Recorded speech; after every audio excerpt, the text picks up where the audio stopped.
नमस्कार। Weekly outlook में आपका स्वागत है।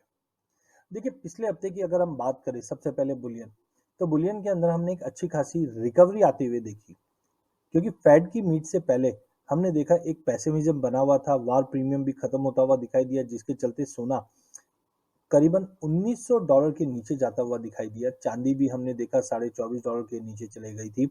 डोमेस्टिक मार्केट पे भी हमने काफी पेसिमिज्म बनते हुए देखा, बट कहीं ना कहीं मार्केट के अंदर फिर से फेड की मीट में जो 0.25 से रेट ऑफ इंटरेस्ट बढ़ा था, उसके बाद हमने देखा कि उम्मीद थी 0.5 की, बट हुआ 0.25, जिसकी वजह से सोने और चांदी में एक जबरदस्त रिकवरी का माहौल बनता हुआ दिखाई दिया।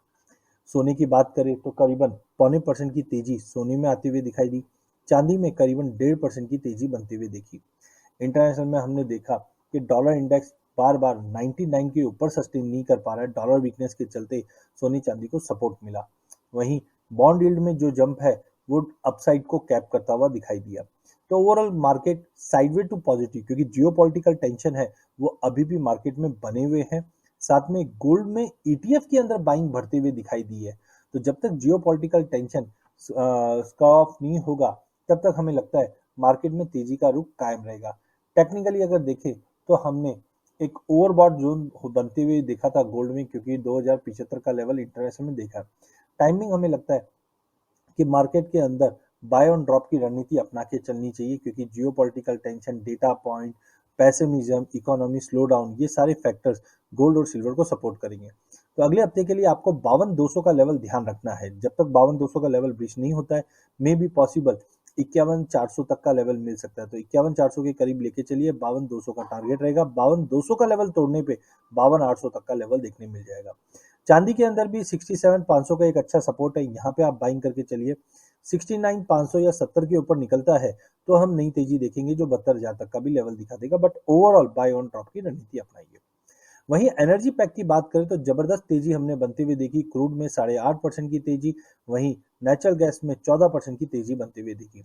जैसे कि हम जानते हैं कि जियोपॉलिटिकल टेंशन जो बढ़ा है, इसमें क्रूड और नेचुरल गैस का काफी बड़ा रोल है। रशिया सबसे बड़े एक्सपोर्टर के रूप में आता है, और कहीं ना कहीं 2-3 दिनों में हमने देखा कि रशिया ने भी कहा है कि अगर ऑयल और गैस चाहिए तो रूबल में पेमेंट होना चाहिए या गोल्ड में होना चाहिए। तो कंसर्न्स अभी भी बने हुए हैं सप्लाई को लेकर, जिसके चलते ये तेजी कायम है। हाँ, क्रूड के अंदर हमें लगता है कल जो एक अपडेट सऊदी से आई थी, एक ड्रोन अटैक हुआ था, जिसके बाद प्राइजेस में और अपलिफ्ट हुआ है। तो पूरे हफ्ते में 8.5% की तेजी हमने देखी और प्राइजेस 8600 के आसपास आता हुआ दिखाई दिया, जबकि इंटरनेशनल में ब्रेंट करीबन $119 के करीब जाता हुआ दिखाई दिया।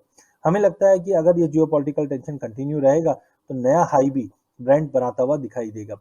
अगले हफ्ते के लिए वॉल्टिलिटी रहेगी। 8200 के पुल बैक पे लेके चलिए, 9400 के टारगेट के लिए। नेचुरल गैस में एंड ऑफ सीजन चल रहा है, बट कहीं ना कहीं अभी भी टेम्परेचर में ड्रॉप है जो प्राइजेस को सपोर्ट कर रहा है। सप्लाई कंसर्न्स अभी भी बनी हुई है रशिया और यूरोप के बीच में, जिसकी वजह से प्राइजेस अपलिफ्टेड है। टेक्निकली करेक्शन जरूर ड्यू है, बट जब तक 380 के नीचे नहीं जाता है, 440 तक के भी लेवल देखने मिल सकते हैं। तो बाय ऑन ड्रॉप की रणनीति पूरे एनर्जी पैक में रखिए। वहीं पूरे बेस मेटल की बात करें तो कहीं ना कहीं एक डिमांड कंसर्न बना हुआ है, क्योंकि चाइना में भी कोरोना के कंसर्न काफी बढ़ गए हैं। बट सप्लाई कंसर्न्स की वजह से हमें लगता है आने वाले दिनों में जबरदस्त तेजी रहेगी।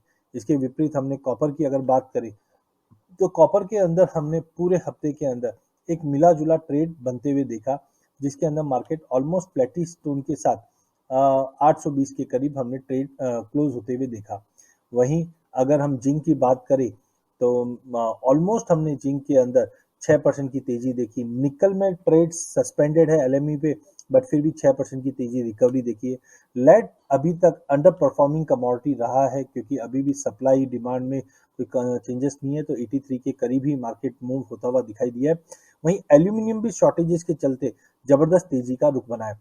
तो पूरे बेस मेटल की बात करें तो यहाँ पे चाइना से कुछ स्टिमुलस दिया जा रहा है, वो भी सपोर्ट हो रहा है। सप्लाई कंसर्न्स है वो भी सपोर्ट कर रहा है, बट मार्केट में लोअर लेवल्स पे ही बाइंग आ रही है। तो कॉपर को आपको ध्यान रखना है कि कॉपर अगर आपको 815 के करीब मिले, लेके चलिए। 800 का स्टॉप लॉस रखिए। 825 का लेवल तोड़ने पे 840 तक का लेवल दिखा देगा। जिंक के अंदर भी तेजी कायम है, जो 350 तक का लेवल दिखा देगी।